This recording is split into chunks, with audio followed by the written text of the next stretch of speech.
Bismillahirrahmanirrahim. Now in this video of the parotid gland, we are going to discuss the structures that are present within the parotid gland. Majorly we will discuss three structures that are going to be arteries, the veins and the facial nerve. First of all, we will discuss the arteries, that are the external carotid artery which enters from the posteromedial surface. In this diagram, you can see the external carotid artery being entering into the parotid gland from the posteromedial surface of the gland. Then maxillary artery exits at the anteromedial surface of the gland. You can see the maxillary artery that is exiting from the anteromedial surface of the gland, and on the superior part of the on the anterior part of the superior surface, we are going to see the transverse facial artery coming out.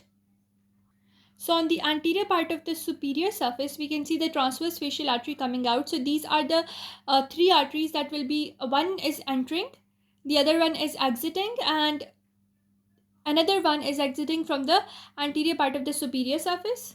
So what will happen is that there will be external carotid artery which will enter from the posteromedial surface, and then it will exit in the form of maxillary artery from the anteromedial surface, and then on from the anterior most portion of the superior surface. So this is the superior surface, and this comes out to be the anterior portion of the superior surface.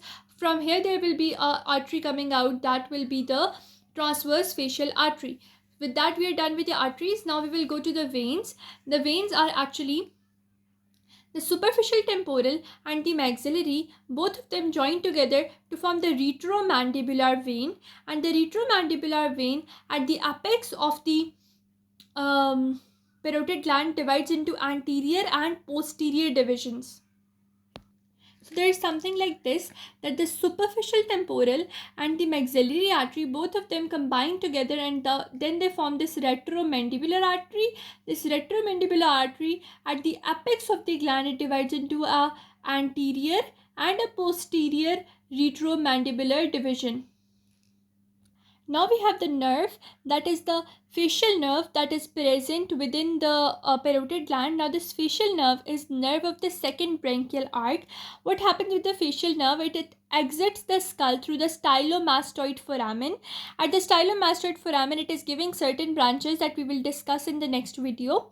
But after exiting the stylomastoid foramen, it moves on the lateral side of base of the styloid process. After that, it enters from the posteromedial side of the parotid gland. In the parotid gland, the facial nerve, it passes from the external carotid artery, from the retromandibular vein, and then at this anterior border and the apex, mainly the facial nerve divides into two branches, that is the temporofacial branch and cervicofacial branch. The temporofacial branch then further divides into a temporal branch and a zygomatic branch, whereas the cervicofacial branch divides into a buccal branch, marginal or mandibular branch, and a cervical branch. And this division of the facial nerve into temporofacial and cervicofacial occurs behind the neck of the mandible. And these arteries that are, the veins, now neither arteries nor the veins, the nerves that are emerging from the anterior portion or the apex of the parotid gland, they are mainly temporal, zygomatic, buccal, marginal mandibular, or cervical. The cervical is the one that emerges from the apex mainly. Now we will discuss their terminal branches of these nerves, and which structures are they going to supply. First of all, we have the temporal branch. The temporal branch crosses the zygomatic arch and it supplies a lot of things. For example, this is our ear, and ear has an anterior surface. So one supply of the temporal branch is going to be on the auricularis anterior, because ear is known as auricle. So any muscle that is anterior to the auricle will become auricularis anterior. Then temporal branch will supply the auricularis superior. Then it will supply muscles on the lateral surface of auricle. So auricularis anterior, auricularis superior, and muscles on the lateral surface of the auricle. all of them are supplied by temporal branches. After that, there are certain facial muscles, that is frontalis, that is on the forehead. Then between the eyes, that is like when you stress your eye region, there are certain freckles that are formed. So that muscle is the corrugator supercilii, and muscle surrounding the orbit is known as the orbicularis oculi.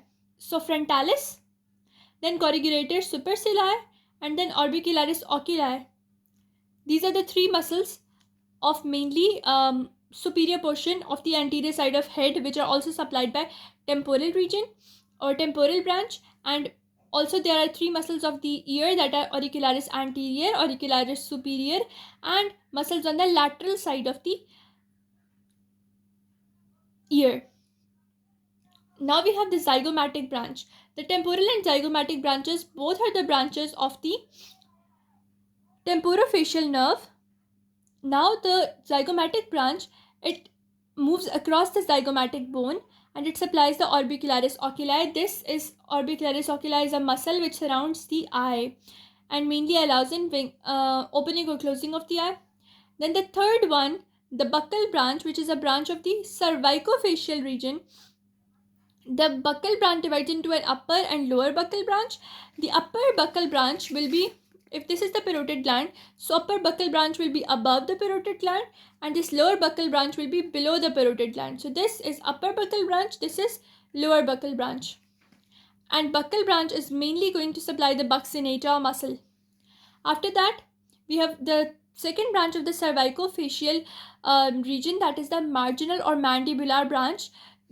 As you can see, this is maxilla, this is mandible. So this marginal mandibular branch passes just below the mandible and deep to the platysma, that is a muscle of the neck, and crosses the body of the mandible. So below the angle of the mandible, deep to platysma, crosses the body of the mandible.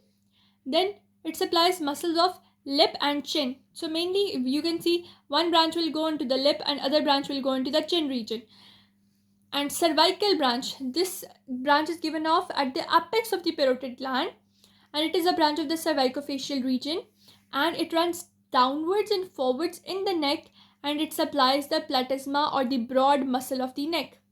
So with that, we are done with all the terminal branches of the facial nerve. Now we will discuss the branches which are given off at the stylomastoid foramen. As we discussed in the diagram, that at this portion from the skull, from where it was exiting the skull, there was the stylomastoid foramen, and I told you certain branches are given off at the stylomastoid foramen. So let's look at the four branches over there. So four branches given off at the stylomastoid foramen. They are mainly communicating branches with adjacent cranial as well as with the spinal nerves. As we know that we have 7 cervical vertebrae, and similarly we have 12 thoracic vertebrae. So branches that are given off at the stylomastoid foramen, these branches of the facial nerve, they are also going to have connections with the adjacent cranial and spinal nerves, which will be emerging from these vertebrae. Now we have the posterior auricular nerve, the digastric nerve, and the stylomastoid nerve. To remember this, I have a mnemonic, that is, a mother says to a son that, "Come past dinner, son." That come after dinner. So this come past dinner, come is communicating, P is for the posterior auricular nerve, the D is for digastric, and S is for stylomastoid. So come past dinner, son. So posterior auricular nerve, which is just below the stylomastoid foramen, it is between the mastoid process and the external acoustic meatus, and it supplies auricularis posterior, mainly because it's a posterior auricular nerve, so it will supply the auricularis posterior muscle, then it will supply the occipitalis muscle, then it will supply the intrinsic muscles of the auricle. Posterior auricular nerve, mainly it is between the external acoustic meatus and mastoid process, and supplies first of all the auricularis posterior muscle, then the occipitalis muscle, then it will supply the intrinsic muscles of the auricle. After that we have the digastric. Digastric is close to posterior auricular, and it is a short nerve, and it supplies the posterior belly of digastric muscle. Similarly, stylohyoid. This stylohyoid is a little bit coming with the digastric muscle, but it's a long with the digastric nerve, and it's a long nerve, and it supplies the stylohyoid muscle. So digastric supplies posterior belly of digastric, stylohyoid supplies stylohyoid muscle. For the posterior auricular, one nerve is going to be auricularis posterior, other is going to be occipitalis, and another one is the intrinsic muscles of the auricle or the ear. With that, we are done with the branches that emerge at the stylomastoid foramen, and the mnemonic for them is come past dinner sun. And the terminal branches, we all can remember that: temporal, zygomatic, buccal, marginal mandibular, and cervical region or cervical branches. And we can remember them from like, so if we place our fingers like this one is going to be temporal, and it will be supplying the all the auricle muscles: auricularis anterior, auricularis superior, and lateral surface of auricle, and the frontalis muscle, the corrugator supercilla, and orbicularis oculi. So this is going to be the temporal one. After the temporal, we have zygomatic, supplying majorly the orbicularis oculi. Then we have the buccal branch, supplying buccinator. Then we have marginal mandibular branch, supplying lip and cheek and chin. And then we have the cervical branch, which supplies platysma. So temporal, zygomatic, buccal, which divides into upper and lower buccal, then mandibular, and then cervical. And cervical comes from the apex of parotid gland. So all of these muscles can be remembered on the tips of your fingertips. Then we have a disease that is the Bell's palsy, and this Bell's palsy occurs when there is a sudden paralysis of the facial nerve at the stylomastoid foramen. What will happen? One corner of the mouth will become asymmetric. For example, if these are your lips, so one of them will be asymmetric and will be pointing downwards, and then there will be inability to close the eye. So one effect is on the lips, that one lip will be, there will be asymmetry of the lips. One is on the eyes, that there will be inability to close the eyes because orbicularis oculi muscle or its supply won't be acting. Then disappearance of nasolabial folds, the fold between the nose and the lips, it won't be working. So disappearance of the nasolabial folds.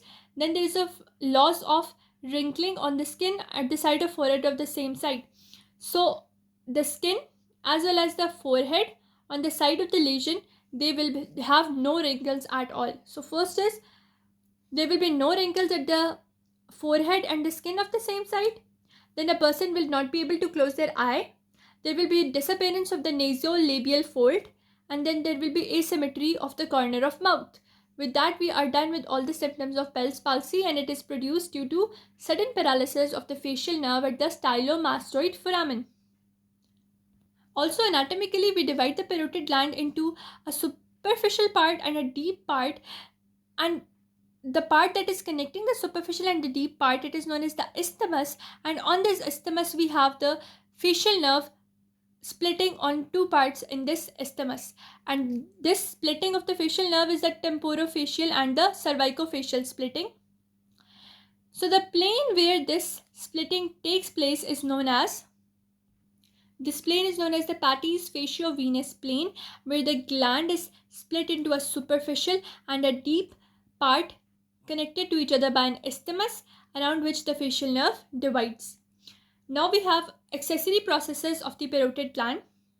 Now in the first accessory process, we have the facial process that is along the parotid duct mainly, and it is between the zygomatic arch above and the parotid duct below. So for example, if we have the zygomatic arch like this and the parotid duct of the parotid gland like this, so the portion of the parotid accessory parotid gland that will be between the zygomatic arch and the parotid duct, that will be known as the facial process. Now we have the pterygoid process. The pterygoid process is between the mandibular ramus and the medial pterygoid.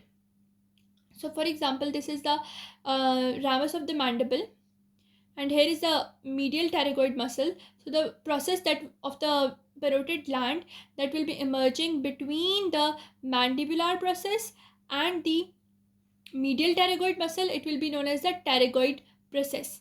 Then there is glenoid. The glenoid is majorly between the external acoustic meatus and temporomandibular joint. So the temporomandibular joint is mainly made by the ramus of the mandible, and then there is the external acoustic meatus. So the portion of the parotid gland, the accessory parotid gland, that will be between the external acoustic meatus above and the temporomandibular joint below, it will be known as the glenoid process. And the post-styloid is beyond the styloid process, we have the post-styloid accessory portion. So facial process, it is between zygomatic arch above and the parotid duct below. The pterygoid process, it is between the ramus of the mandible and the medial pterygoid muscle. Then glenoid, it is between the external acoustic meatus and the temporomandibular joint. And post-styloid is after the styloid. So with that, we are also done with the accessory processes of the parotid gland. Here are the accessory processes and how do they look. First of all, this is the facial process. As I told you, it was between the zygomatic arch above and the parotid duct below. Then we have the pterygoid process. The pterygoid process, as I told you, it is between the ramus of the mandible and the medial pterygoid muscle. Then the glenoid process above, which is between the external acoustic meatus and the temporomandibular joint. And then the post-styloid, which is posteriorly present. So with that, we are done with all the 4 accessory processes of the parotid gland. In the next video, we will discuss the blood supply, nerve supply, and the lymphatic drainage of the parotid gland.